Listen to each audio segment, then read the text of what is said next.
Hey guys, welcome back to past paper session. We must say we are going to practice some of the questions which are combination of periodic table, bonding, atomic structure, you may say, and some of the general concepts of chemistry which we are done, you may say, before acid, bases, and salts. Okay.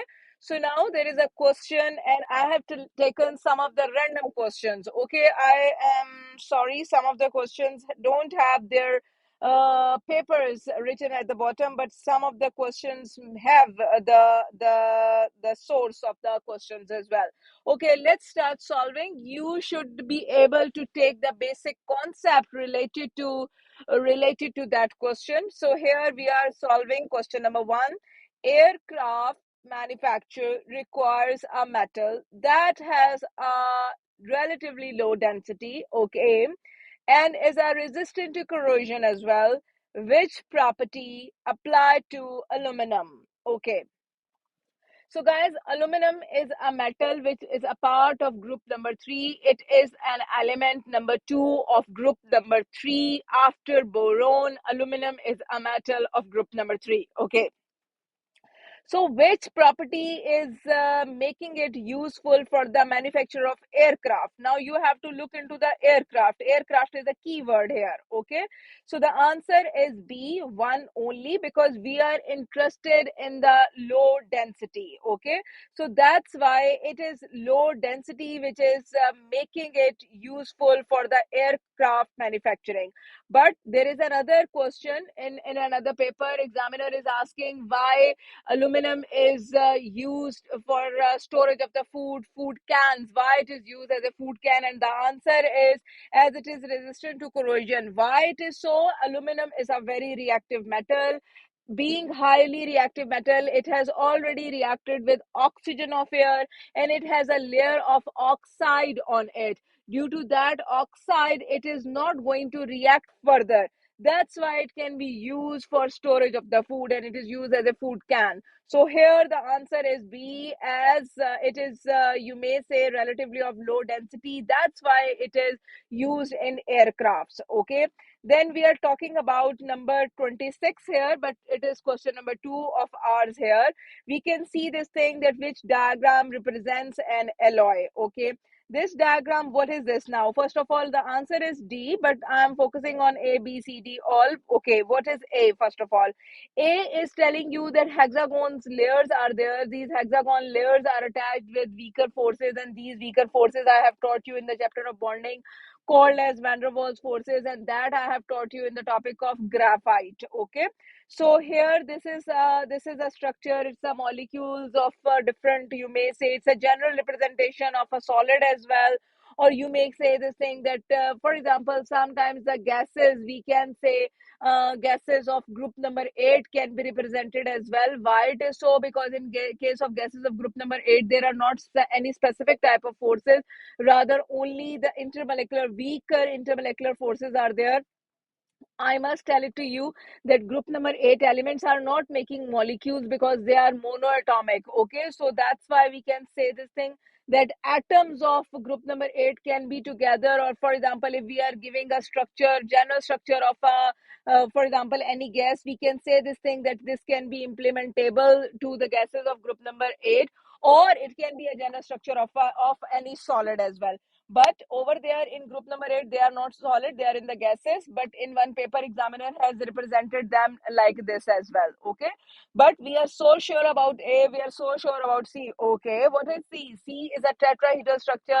We can see this thing that in case of a C, we are observing that particles are holding each other tightly. We can see in case of C that one atom is making four bonds. So overall, we can observe that each of the carbon atom is making four separate single covalent bonds with four other carbon atoms. So this is an observation in case of C. So we can say this thing that this is a tetrahedral structure of diamond, and this is a hexagonal structure of graphite. Okay, what about D? Okay, in case of D, we can observe this thing that D has some large size particles and some small size particles as well.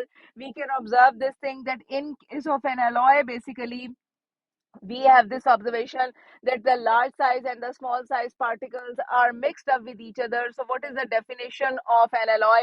we can say this thing that in case of an alloy, basically a mixture of a metal and a metal, a mixture of a metal with other metal, or we can say a combination of a metal with other metals, or combination of a metal with non-metal is called an alloy.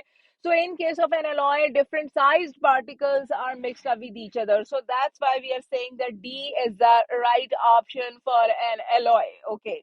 What about question number 27? It is question number 3 for us. A small piece of a metal is added to a large beaker of water. Okay. A vigorous reaction takes place. So it might be an element of group number 1. Okay. So when the reaction stops, a few drops of litmus are added to the solution. Guys, let me inform you that litmus solution is one of the solution which is used for the detection of acidic or basic nature of the substances.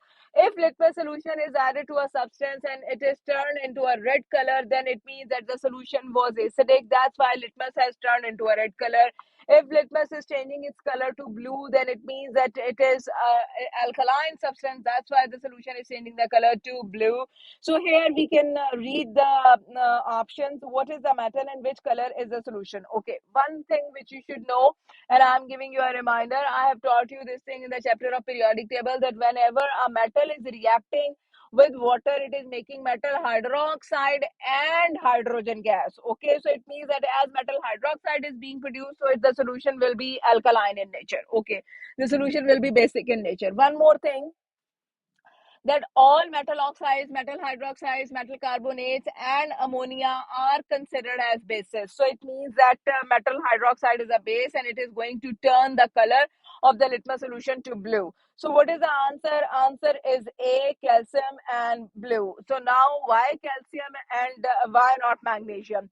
Guys, in group number 1, we have studied this thing that in case of metals, bigger is the atomic number, bigger will be the size, higher will be the ability to lose electrons. That's why higher will be the reactivity. In case of a metal, we know this thing very well, that reactivity is based upon their ability to lose electron. Bigger is the size, easier it will be for a metal to lose electrons. Smaller is the size, difficult it will be for a metal to lose electrons. Hence, in this way, calcium has an atomic number of 20th, whereas magnesium has an atomic number of 12. So we can say this thing very clearly, that calcium is bigger in size, hence calcium is more reactive as compared to magnesium. This is one of the points which we should know, as the reaction is vigorous. Okay, number 2 point is this, that as a solution is blue, it is telling you that an alkaline solution is produced. So that's why it is blue in color. Okay. So what is the right option in this question? It is A. I have told you, from the vigorous, we have selected the word of calcium. And from the metal hydroxide production, we now know this thing by studying acid, bases, and salts, that metal hydroxides are basic or alkaline in nature. Okay. So this was the explanation related to question number 3. If we are looking on to question number 22 on the next page, there are many informations related to salts. Might be some of the informations you might have not studied in the chapter of periodic table, but once you will be over with the chapter of acid, bases, and salts, all these concepts will be much more clarified to you. I'm going to explain the next points in the next video. Thank you very much to all of you.